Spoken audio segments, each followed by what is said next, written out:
After serving in the West Virginia House and Senate, and then as Secretary of State from 2001 to 2005, Joe Manchin was elected governor of West Virginia in 2005, where he served until he was sworn into the United States Senate on November 15, 2010, to fill the seat left vacant by the late Senator Robert C. Byrd. Throughout his career in public service, Joe Manchin's remarkable leadership skills, his business acumen, his common sense approach to problem-solving and complex issues, and his ability to bring people together have produced nothing less than extraordinary results. From his days as a state legislator, to his 6 years as governor, to his current role, Senator Manchin has always been committed to his philosophy of what he calls retail government. That is, connecting with all of his constituents and making service to them his top priority. Throughout his public life, he has never let politics or ideology stand in the way of common sense solutions. Instead, he believes that only by putting politics aside and working hard to bring people together can he do what is right for West Virginia and right for the nation. Joe Manchin is my best friend in the Senate because he is an independent thinker, always putting the people of West Virginia first. I said, yeah, Joe, come on up here. It'll be fun all the time. He has reminded me of that a number of times because I know he, like me and many of us who were governors before, have had some frustrating moments. At a time when our country is plagued by partisanship, we need leaders who can reach across the aisle and get things done. There's no one who works harder and more successfully at it than Joe Manchin. Joe Manchin's character that I admire the most is he likes to get results. And that's because he's been a governor.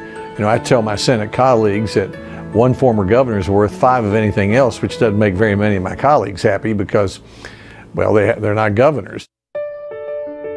During his term as governor, he worked closely with Republicans and Democrats to cut taxes, reduce regulations, attract a record number of corporate investments, create new jobs, and expand vital social services for seniors and the poor, all while leaving the state with budget surpluses every single year. As a senator, Joe Manchin has brought that same spirit of bipartisanship to Washington. As he has done throughout his entire life, he remains committed to working with both Republicans and Democrats to find common sense solutions to the problems our country faces, and is working hard to usher in a new bipartisan spirit in the Senate and Congress. I remember when Joe moved into his Senate office. He told me, I'm going to bring my own rug. You see, Joe was a carpet salesman early in his career. And you know what? That was indicative of Joe. He does it himself. He doesn't wait for somebody else. And when he wants to create a compromise, he himself will go from office to office, trying to find members who can work with him. Sometimes Joe and I have been sitting in his office, a couple of beers around, and once word gets out that a Republican and a Democrat are sitting down a cordial situation where everyone is welcome, we start getting more and more senators showing up. People want to be in that environment where they can say, this is what I've heard about your side. It's not going to be some sort of a contentious thing, and whatever's said in the room is not going to appear in your next campaign.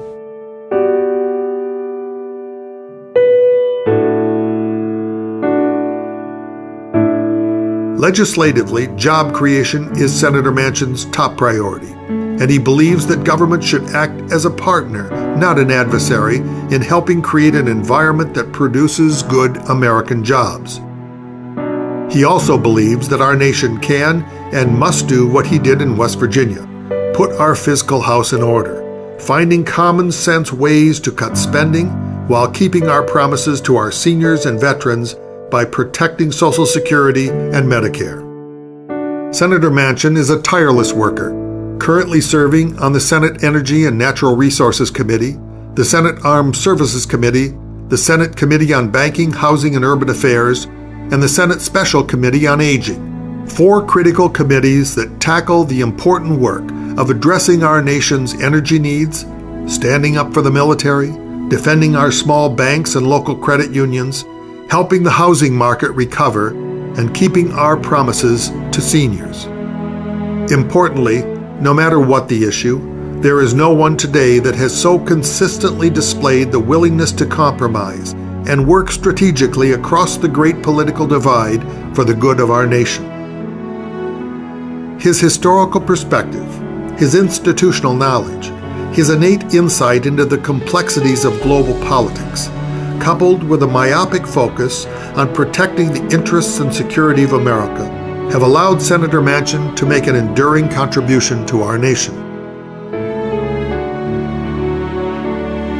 I would say wherever Joe Manchin, where Susan Collins are working, you're going to find the center of action in the Senate where something's actually going to happen on a bipartisan basis with an overwhelming consensus.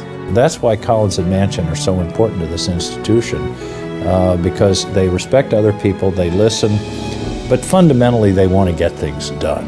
I think they both kind of represent that willingness to make those friendships, to reach out, and I think they're both the kind of members who realize at the end of the day, you know, it's about what's in the country's best interest, and if that sometimes means you got to run afoul of your own party, well, so be it. For their courage and convictions, for their willingness to rise above their differences, for their grace and civility, and dedication to work together to guide our country into the future, the Center for the Study of the Presidency and Congress is proud to present the 2014 Publius Award to Senator Susan Collins of Maine and Senator Joe Manchin of West Virginia.